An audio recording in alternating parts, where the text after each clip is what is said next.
Hola, aló. Comienza tu sección y lo dicho, comienza hoy un ciclo de 2 programitas, una cosa que has querido dividir en 2 programas. Cuéntanos. Efectivamente, porque quiero explicarlo bien y no dejarme cosas, así que esta vez voy a hacer una introducción para poner el contexto y la semana que viene ya me meto en lo que son las anécdotas principales. Y es que voy a hablar Genial. del conflicto de las órdenes y las secessio plebis, que son, lo hago en honor a la manifestación de hoy por la sanidad pública, y las secessio plebis son las primeras huelgas generales, por decirlo de alguna manera, de las que se tiene constancia en el registro histórico. Que yo pensaba que lo hacías en honor a Roma a Eterna. No me digas que han hecho un especial sobre eso. No, que yo sepa, no. Bueno, o sea, ya parecería que les copio si hablan de esto esta semana o algo así.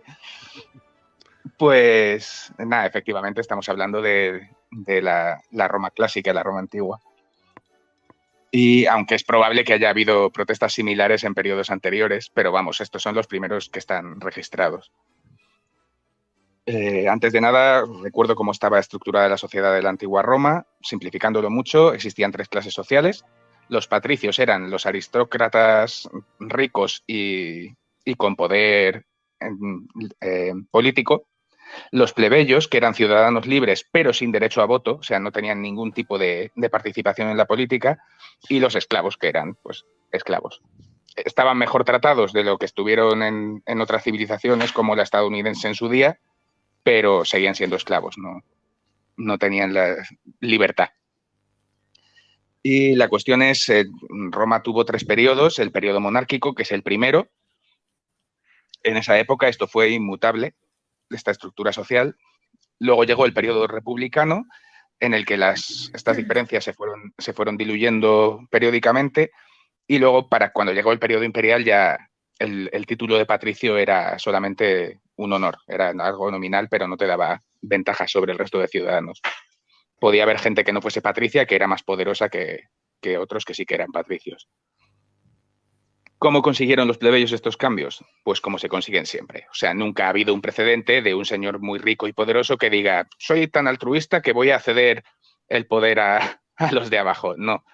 Ahí está la clave de todo en la historia. Efectivamente. O sea, cada vez que la gente del pueblo ha conseguido derechos ha sido porque los ha robado a la oligarquía que hubiese en ese momento. O sea, se los ha arrebatado a los poderosos. Si no, jamás te van a dar el poder los poderosos. O sea, lo digo porque hay mucha gente que piensa que mientras mejor le vaya a los de arriba, mejor, porque repercuten los de abajo. No es así la cosa. O sea, habría que encuadrarlo y ponerlo de vez en cuando. Para empezar, si crees en la democracia, no deberías considerarlos los de arriba. Deberían ser claramente servidores públicos y ser simplemente tus iguales que durante un periodo están controlando el cotarro porque tú se lo has permitido. Y no otra cosa. Pero bueno, aquí parece que lo que hacemos es elegir el próximo rey para los próximos 4 años y ya está. Y en cualquier caso, aquí acababa de acabar el periodo monárquico, que terminó en el 509 a.C., expulsaron al último rey, y claro, el pueblo tenía ganas de libertad y de derechos. Pero, como siempre ocurre, todo el poder recayó en los que ya eran la oligarquía en el periodo monárquico, que eran los patricios. El nuevo sistema era básicamente igual, solo que no había un rey, había una democracia de los ricos. Los ricos podían votar, los ricos podían decidir y eran una tremenda minoría. O sea, la inmensa mayoría de la población eran plebeyos normales y corrientes. Igualmente pasaba con el ejército. Y nada, para el año 495 antes de Cristo, los romanos acababan de vencer a los latinos en una batalla. En esta época todavía no se había consolidado. Esto no es la época imperial, es el principio de la época republicana. O sea, en la península itálica había un montón de tribus, naciones luchando entre sí. Esto no era el imperio que conocemos más tarde, que controlaba toda Europa. Y nada, pues eso, en el 495 a.C., los romanos acababan de vencer a los latinos, pero eran amenazados por otras 2 tribus, que eran los volscos y los equos. Y esto hizo que el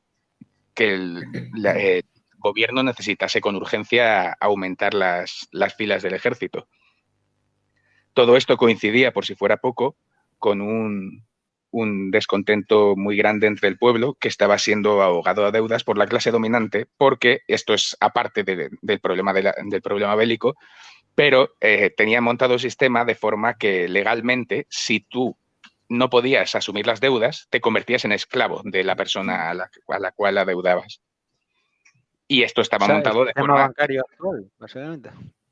Perdón, claro, y es que esta, pues ahora es relativamente parecido, no será su esclavo, pero todo lo tuyo pasa a ser del banco en este caso, ¿sabes? O sea, en aquel momento estaba montado de esa forma porque la cuestión es, tú me debes dinero a mí, si no me lo pagas vas a ser mi esclavo y a mí no me interesa que me lo pagues. Y como de mí depende que tengas trabajo, que te vaya bien, no me lo vas a pagar y vas a ser mi esclavo. Entonces la población estaba extremadamente descontenta, cada vez aumentaba más la pobreza, los ricos cada vez eran más ricos, los pobres más pobres, no sé si a alguien le suena esa situación. Me suena, sí, exactamente. Sí. ¿Sabe? Sí. Y, insisto, un periodo convulso económicamente y políticamente también. Y con esto voy a terminar por esta semana y lo voy a dejar con un cliffhanger total, con toda la tensión. Durante un debate en el foro, en el 495, recuerdo, antes de Cristo, durante un debate en el foro se irrumpió un vagabundo sucio y harapiento que empezó a hablar de sus batallas pasadas, a enseñar sus cicatrices de guerra y fue reconocido por la gente como un héroe de guerra, un oficial del ejército que había sido glorificado poquísimos años antes. Y ahora mismo era un vagabundo que daba pena verlo. Esto enfureció al pueblo y la semana que viene continuaré y hablaré de esta y la siguiente. ¿Qué año era? 495 antes de Cristo. Hostia, pues sí. Vale, esto dio lugar a la primera sessió plebis de varias que hubo durante los siguientes 200 años y que llevaron a la igualdad total. Sessió plebis es básicamente secesión popular, o sea, bueno. Sí, ya entraré en detalle la próxima vez, pero vamos, básicamente no solo se negaron a trabajar, sino que directamente salieron de la ciudad, se quedaron fuera todos. Ese no era... ¿Puedo? ¿Aló? Sí, adelante. Sí, pero vamos, lo que sea, lo voy a explicar la semana que viene, que no quiero meterme en la sección, próxima. No me acuerdo, pero me parece que era uno que se llamaba algo así como Lucio no sé qué Quintiniano o algo así. Sí. Ya me meteré con todo la próxima semana. No quiere, Alo no quiere que hagas spoiler, Aitona.